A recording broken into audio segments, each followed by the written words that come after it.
Hello everyone. तो previous lecture में हम लोगों ने देखा इंट्रोडक्शन, चार्ज, कूलम्स लॉ तक की बातें हम कर चुके थे। तो चलिए आज आगे बढ़ते हैं और कुछ नया सीखते हैं। तो नेक्स्ट हमारा टॉपिक है इलेक्ट्रिक फील्ड। इलेक्ट्रिक फील्ड की अगर बात करें तो बहुत इजीली आप देख सकते हैं इसके अंदर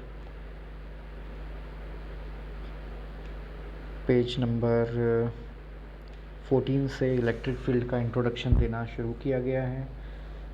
और यहाँ पर आप देखेंगे कि जो फील्ड की डेफिनेशन आपको मिलती है थोड़े से एक्सप्लेनेशन के बाद वो यहाँ मिलती है।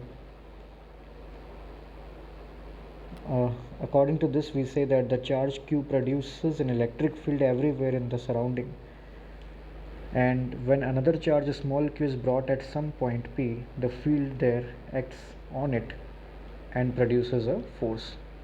The electric field produced by the charge capital Q at the given point is given by this. तो जहाँ आप दो चार्जेस के बीच की फोर्स को अभी तक डिफाइन कर रहे थे KQ1 Q2 bye are square से, अब बात हो रही है एक पर्टिकुलर चार्ज की फील्ड की। तो कैपिटल Q चार्ज अपने आसपास जो फील्ड प्रोड्यूस करता है उसकी वैल्यू एज पर NCERT आप यहाँ देख सकते हैं KQ बाय आर स्क्वायर, और डायरेक्शन को भी इन्वॉल्व कर लें तो आर कैप के अलॉन्ग है। ठीक है, तो it's a very simple phenomena, कुछ भी इसमें ऐसा कॉन्सेप्ट नहीं है। The word field signifies how some distributed quantity, which could be a scalar or vector, varies with position. The effect of charge has been incorporated in the existence of the electric field. और force के साथ यहाँ पे इसको relate करके आगे F equal to q relation भी given है। ठीक है, तो इंटरेक्शन फोर्स ही है, उसी के बेसिस पे इलेक्ट्रिक फील्ड डिफाइन की गई है। अब यहाँ पे कुछ पॉइंट्स यहाँ पे एक्सप्लेन करें। Some important remarks may be made here from equation 1.8 we can infer that if small q is unity, the electric field due to a charge capital Q is numerically equal to the force exerted by it. Thus electric field due to a charge capital Q at a point in space may be defined as force that a unit positive charge would experience if placed at that point. तो कई जगह आपने देखा है electric field की definition देते हैं force per unit charge, तो वही चीज़ यहाँ पे एक्सप्लेन की गई है कि किसी यूनिट पॉजिटिव चार्ज के ऊपर लगने वाली फोर्स को हम इलेक्ट्रिक फील्ड बोल सकते हैं।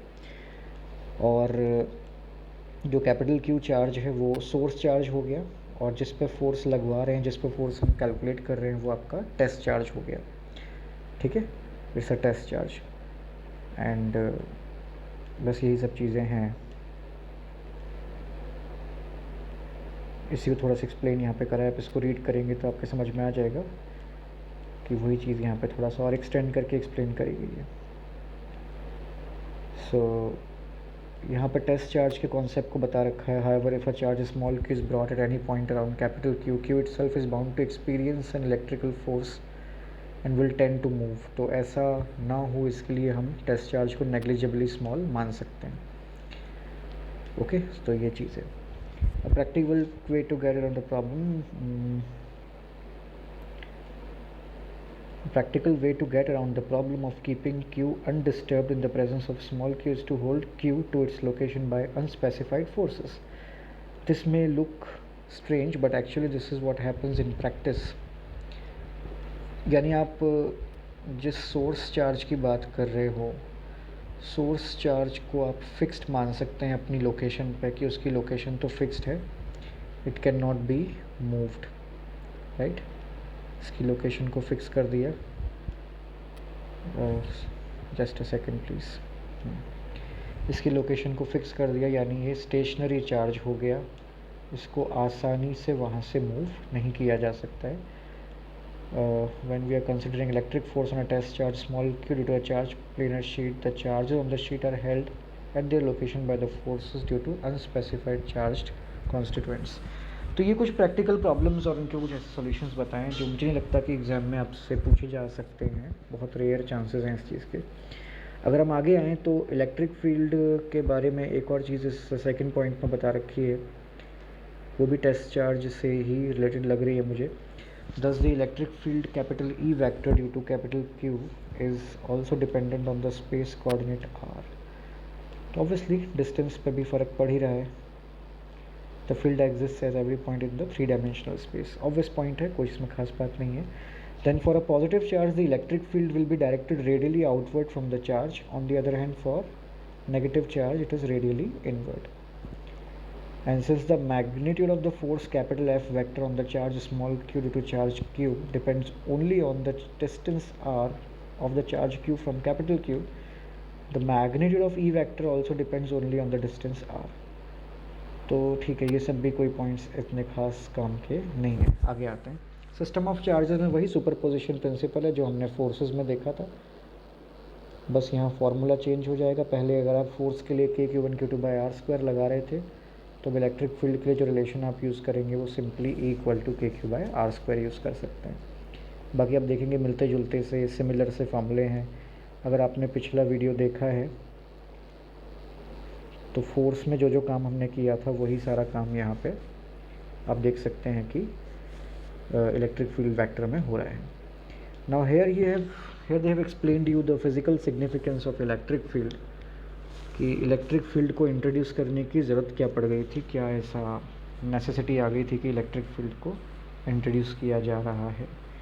तो बेसिकली इलेक्ट्रिक फील्ड को इंट्रोड्यूस करने का सिंपल सा फंडा यहाँ पे इस पैराग्राफ में पेज नंबर 16 पे समझाया गया है कि भाई हम कूलम्स लॉ से कर सकते थे, सुपरपोजिशन प्रिंसिपल से एक्सप्लेन कर सकते थे फोर्सेस को, तो फील्ड क्यों बनाई गई। For electrostatic, the concept of electric field is convenient but not really necessary. Electric field is an elegant way of characterizing the electrical environment of a system of charges, right? ये सब चीज़ें यहाँ पे हैं। Unit positive charge जो force experience करता किसी charge के आसपास, उस चार्ज को यहाँ पे एक्सप्लेन किया गया, उस फोर्स को एक्सप्लेन किया गया। और the term field in physics generally refers to a quantity that is defined at every point in space and may vary from point to point. तो मैं इस लाइन को, इस पैराग्राफ की समरी समझता हूँ, और इलेक्ट्रिक फील्ड वेक्टर है क्योंकि फोर्स इसकी वेक्टर थी। The true physical significance of the concept of electric field however emerges only when we go beyond the electrostatics and deal with time dependent electromagnetic phenomena. Suppose we consider the force between two distant charges q1 q2 accelerated motion में जो हों। Now the greatest speed with which a signal or information can go from one point to another is c, the speed of light. Thus the effect of any motion in q1 and q2 cannot arise instantaneously. There will be some time delay between the effect force on q2 and the cause motion of q1. It is precisely here that the notion of electric field, strictly electromagnetic field, is natural and very useful. The field picture is this: the accelerated motion of charge q1 produces electromagnetic waves which then propagate with speed of light, reaches q2 and causes a force on q2. q1 q2 दो charges हैं, देखिए यहाँ पे यही explain किया गया है। तो एक चार्ज दूसरे चार्ज पर फोर्स लगा रहा है ना, और इतने डिस्टेंस से भी फोर्स लगा रहा है, तो उसमें फील्ड का इन्वॉल्वमेंट माना जा सकता है। ये चीज़ें यहाँ पे एक्सप्लेन करी, आप खुद से जब इसको रीड करेंगे तो और बेटर वे में इसको समझ सकेंगे। और ठीक है, the notion of field elegantly accounts for the time delay. So even though electric and magnetic fields can be detected only by their effects on charges, they are regarded as physical entities, not merely mathematical constructs. They have an independent dynamics of their own, that is they evolve around the laws of their own. They can also transport energy. आगे EM wave नाम का एक chapter आएगा जिसमें electric field और magnetic field बिना किसी medium के एक पॉइंट से दूसरे पॉइंट पर ट्रांसफ़र होती है, वहाँ भी फील्ड का कॉन्सेप्ट आता है काम में। ठीक है, तो ये सब चीज़ें हैं, थ्योरेटिकल चीज़ें हैं। ठीक है, the concept of field was first introduced by Faraday and is now among the central concepts in physics. तो पीछे हमने एक सवाल आपको करवाया था जिसमें ग्रेविटेशनल और इलेक्ट्रोस्टैटिक फोर्सेस के रेशो पूछे गए थे। यहाँ भी एक क्वेश्चन है जिसमें एक चार्ज पार्टिकल है, पहले इलेक्ट्रॉन और फिर प्रोटॉन को एक हाइट से रिलीज़ किया गया इलेक्ट्रिक फील्ड की प्रेजेंस में, तो उस पर लगने वाली एक्सेलरेशन हो गई QE/m के अकॉर्डिंग दिस। और ये जो इक्वेशन ऑफ मोशन आप देख रहे हैं, इसको आप कैलकुलेट कर सकते हो h = ut + ½ at², equation of motion का यूज़ करके, क्योंकि आपने चार्ज को ड्रॉप किया है, इनिशियल वेलोसिटी 0 है, t को एक तरफ छोड़ते हैं तो 2h बाय एक्सेलरेशन आ जाता है। एक्सेलरेशन एक बार प्रोटॉन के लिए यूज़ करेंगे तो एक बार इलेक्ट्रॉन के लिए। फॉर्मूला रहेगा QE/m। This will be the acceleration. You can substitute the value over here and calculate whatever you want to calculate. तो ये एक न्यूमेरिकल है जो एक बार इलेक्ट्रॉन के लिए और एक बार प्रोटॉन के लिए सॉल्व करने पे आपको जो भी वैल्यू यहाँ पूछी गई है, लेट्स फाइंड आउट क्या इन्होंने मांगा है। Contrast the situation with gravity, compute the time of fall. दोनों केसेस में आपको टाइम निकालना है। तो एक बार एक्सेलरेशन की वैल्यू इलेक्ट्रॉन के लिए निकाल के यहाँ टाइम वाली इक्वेशन में पुट कर देंगे और एक बार यही चीज़ आप प्रोटॉन के लिए रिपीट कर सकते हैं। 2 point charges Q1 and Q2 of magnitude 10 to the power -8 and -10 to the power -8 respectively are placed 0.1 meter apart. Calculate the electric field at points A, B and C shown in the figure. तो यहाँ पर दो charges हैं, हालांकि इनके magnitude equal and opposite हैं, but हम इसमें डाइपोल वाले फॉर्मूले नहीं यूज़ करेंगे क्योंकि चार्जेस के बीच का सेपरेशन बहुत ज़्यादा कम नहीं है। ठीक है, तो एक पॉजिटिव चार्ज है, एक उतना ही मैग्नीट्यूड का नेगेटिव चार्ज है। एक बार हमें इन सब की वजह से ए पॉइंट पे फील्ड कैलकुलेट करनी है, एक बार बी पॉइंट पे, तो एक बार सी पॉइंट पे।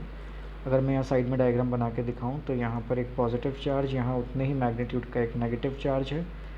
अब जैसे आप ए पॉइंट पे फील्ड निकालना चाहते हैं तो ए पॉइंट के लिए आप क्या करेंगे, पहले इस पॉजिटिव चार्ज की वजह से इधर रिपल्शन कैलकुलेट होगा, नेगेटिव की वजह से अट्रैक्शन होगा, और इस तरह से सिमिलरली आप बाकी दोनों पॉइंट्स पे भी फील्ड निकाल सकते हैं। अभी जो वीडियोस आप देख रहे हैं इनका पर्पज़ है एनसीईआरटी को रीड करना, एनसीईआरटी के कंटेंट को एनालाइज करना कि कहाँ पे क्या चीज़ें दी हुई हैं, एक इजी और कन्वीनियंट वे में बैठे बैठे एनसीईआरटी को सुनना अभी के वीडियोस का पर्पज़ है। इसमें हम न्यूमेरिकल्स को डिटेल में सॉल्व नहीं कर रहे। अगर आपको न्यूमेरिकल्स में भी कुछ प्रॉब्लम्स हैं, कोई डिटेल में आप उनको सोल्यूशन चाहते हैं तो आप कमेंट्स में मेंशन कर सकते हैं, हम आपको वीडियो सॉल्यूशंस भी प्रोवाइड करवा देंगे। ठीक है, it's all available, everything is possible. So next video में मैं आपको बात करवाऊंगा इलेक्ट्रिक फील्ड लाइन और उसकी प्रॉपर्टीज़ से। इससे कई सब्जेक्टिव क्वेश्चंस भी आते हैं और वेरियस कॉम्पिटिटिव एग्जाम में ऑब्जेक्टिव स्टेटमेंट टाइप के क्वेश्चंस भी यहाँ से बन सकते हैं। तो फिलहाल इस वीडियो में इतना ही, आगे बढ़ते हैं नेक्स्ट वीडियो की तरफ।